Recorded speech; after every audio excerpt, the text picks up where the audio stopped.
Assalamualaikum warahmatullahi wabarakatuh.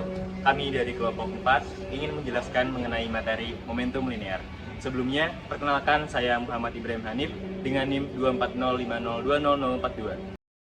Saya Imran Faldul Al-Rizkin dengan NIM 240502027. Saya Adi Nur Satya Pratama NIM 5111419045. Saya Mahira Faisal Khairi dengan NIM 24050200022. Saya Muhammad Maufik Isma Nadia dengan NIM 240502030. Saya Maka Samuel Gilbert Kurniawan dengan NIM 24050200036. Nah, sebelum itu kita harus memahami tentang konsep dasar apa itu momentum linear terlebih dahulu.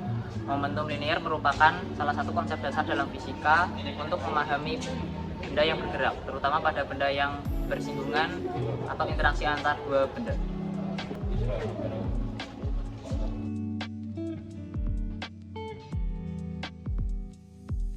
Momentum linear juga merupakan suatu besaran fisika yang menggambarkan kuantitas gerak suatu benda.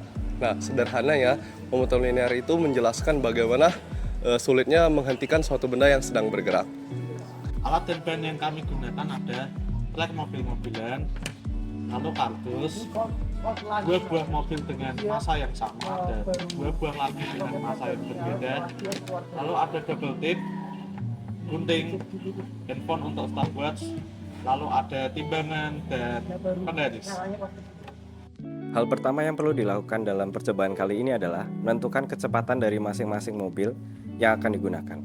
Kita bisa menentukan dengan menggunakan rumus V sama dengan S per T.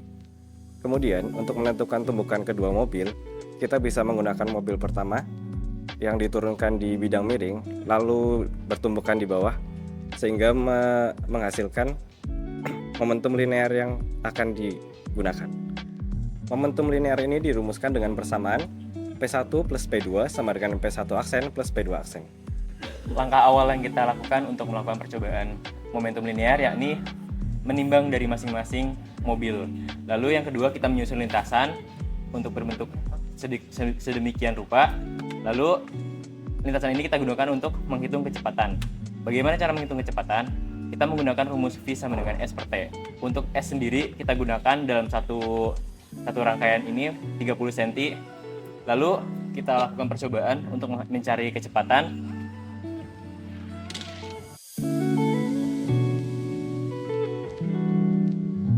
Nah, untuk waktu yang dilalui mobil tersebut untuk 30 cm itu akan kita hitung dan kita masukkan ke dalam rumus V sama dengan S per T. Lalu langkah selanjutnya untuk melakukan percobaan yakni melakukan tumbukan antara mobil satu dengan mobil yang kedua. Kita gunakan contoh mobil ini. Mobil yang ringan dengan mobil yang bebannya berat.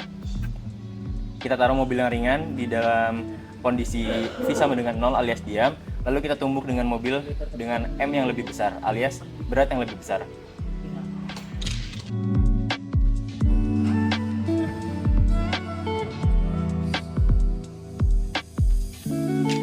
Setelah itu kita hitung perubahan kecepatan yang terjadi antara kedua mobil ini. Lalu kita masukkan rumus P1 sama dengan P2, dengan P sendiri merupakan M1 dikali V1 ditambah M2 dikali V2 sama dengan M1 aksen dikali V1, M1 dikali V1 aksen ditambah M2 dikali V2 aksen. Setelah itu kita bandingkan dengan perubahan yang terjadi antara momentum linear yang pertama dengan momentum linear setelah tumbukan.